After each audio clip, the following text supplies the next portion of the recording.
speakers who are elected politicians in Parliament and the Assembly. It's not often we hear it from somebody who has achieved locally.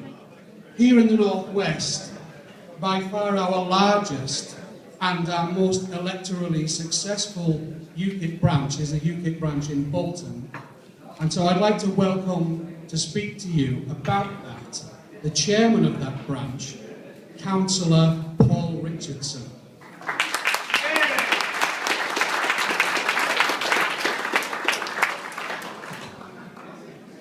Morning, ladies and gentlemen.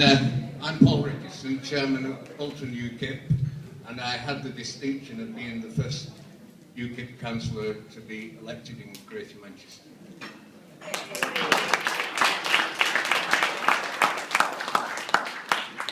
More importantly than that, I'm just one of the thousands of members, activists and ground troops in the North West who are the lifeblood of the party, and it is as one of those that I address you this morning.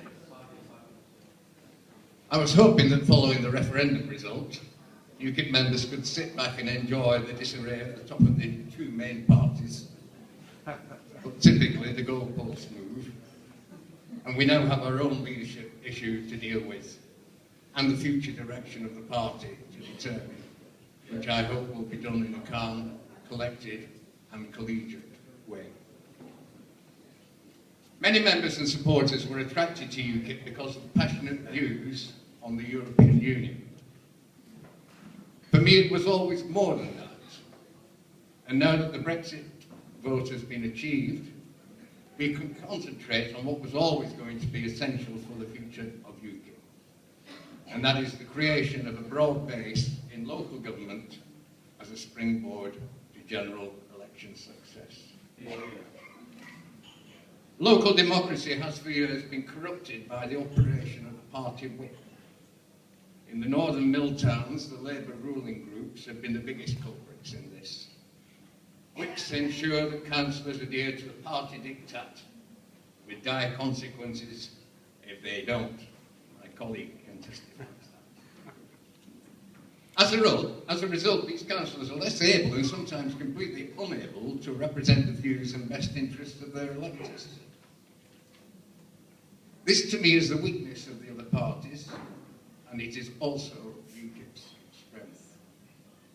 UKIP councillors have a massive opportunity, once elected, to demonstrate to the public that they, and they alone, unwhipped, can best act on behalf of residents without fear or favour. I know that this subject has been raised previously at the higher echelons of the party, but I need to make it clear that any further attempt to impose the whip on councillors would pull the rug from under one of our best selling points, and it should be resisted.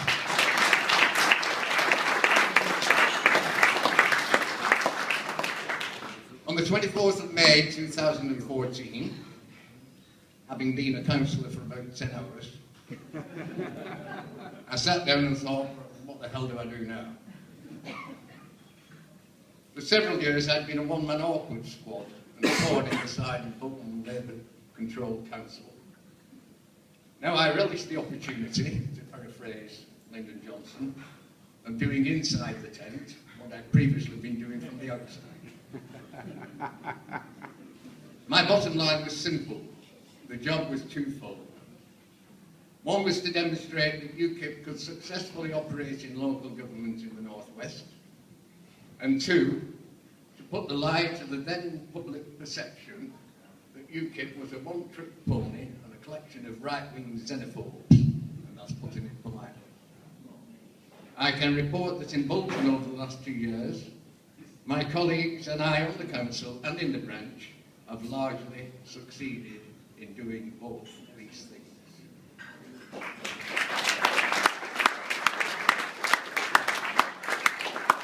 Broadly speaking, we are now accepted as a relevant mainstream party on the centre-right of the political spectrum. In just 2 short years, we in Bolton have gone from 0 to 5 councillors. Indeed, in Little Lever and Darcy Lever, we have removed all 3 Labour councillors, 2 of whom had each been in office for for over 20 years.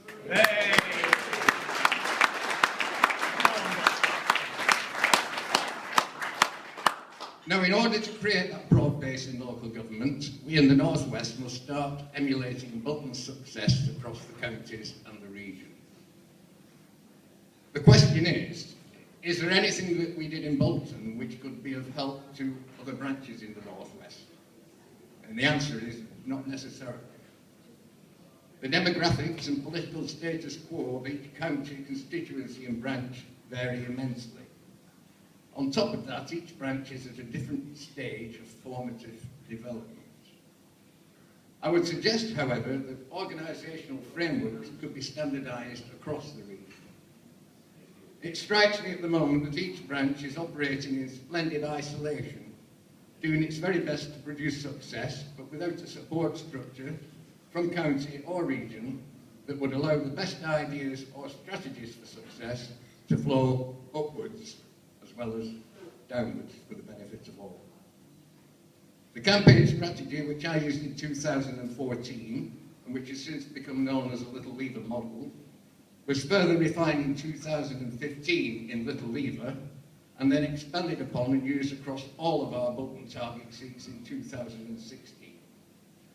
It culminated in the selection of a campaign team whose individual skills were matched to their portfolios: coordination, logistics, press relations, fundraising, membership, manpower organisation, IT and social media. In effect, the committee became the campaign team and the campaign team became the committee. All decisions were made not by me, but by a consensus of the campaign team members. I don't have the time here to lay out the details of the campaign strategy we adopted in Bolton Up to Press, but I will be producing a document giving those details, which I could make available to any and all branches should they think there would be some merit in considering them. In Greater Manchester, the next local elections in 2018, and that extra 15 months or so in time resource will allow a further expansion of the Bolton campaign strategy. It is my aspiration and recommendation that county-wide campaign teams are formed across the region on Bolton lines, as well as within branches where this is possible. Yeah. In Greater Manchester, the campaign for elected Mayor of the Greater Manchester Combined Authority next year would seem to require the formation of such a county-wide team in order to make any sense at all of getting 10 branches to support whoever our candidate may be. On broader matters, I would like to make the following points. To me, it's all about fish and pools. I'm quite content to be a reasonably large fish in the small pool of Bolton. Today, I'm dipping my toe into a bigger pool. Don't worry, I won't be making a habit of it. But whilst I'm here, I'm constantly urged that we must be more professional. I've got a caution about this because of the public perception of professional career politicians. Self-serving, in it for themselves, fingers in the expenses till, say anything but give a straight answer to a straight question. You all know the perception. And I would caution our representatives when they get into Parliament and into the assemblies to be very careful that they don't get rated at the end somewhere between a snake oil salesman and a second-hand car dealer. With all respect to them, second-hand car dealers, what have you. I'm not a professional, and I have no intention of becoming one.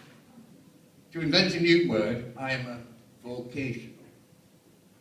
Politically, I believe what I believe. I say what I believe. And this is what I believe about UKIP. UKIP is the man and woman in the street.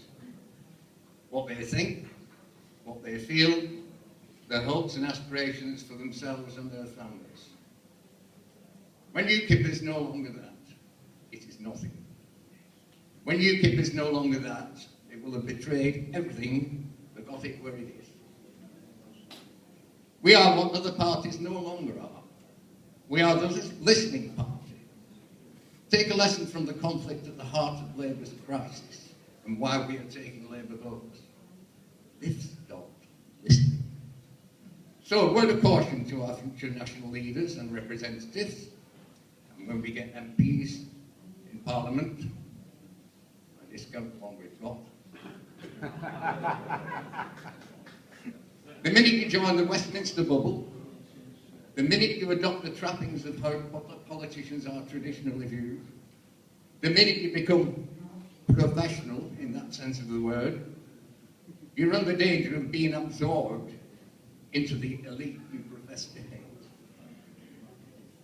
You could join the discredited career politicians of the established parties, riding along on the gravy train, throwing scraps from the top table to the peasants at the trackside.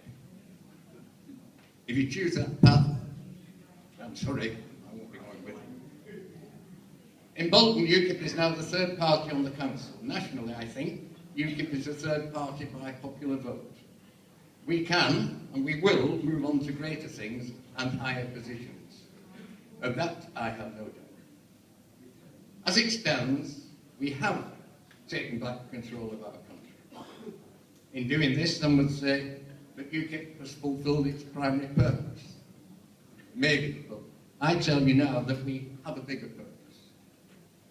That bigger purpose is now to claim back the ownership of politics, locally and nationally, from the elite, from the arrogant, from the smoke, from the complacent, from the time servers, and from the bench plotters.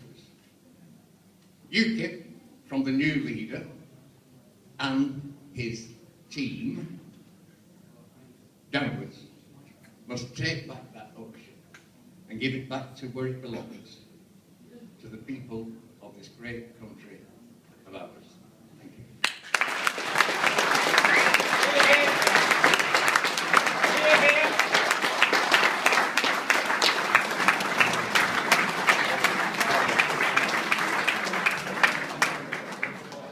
Thanks very much, Paul. It's great to work with Paul and his branch from the North West.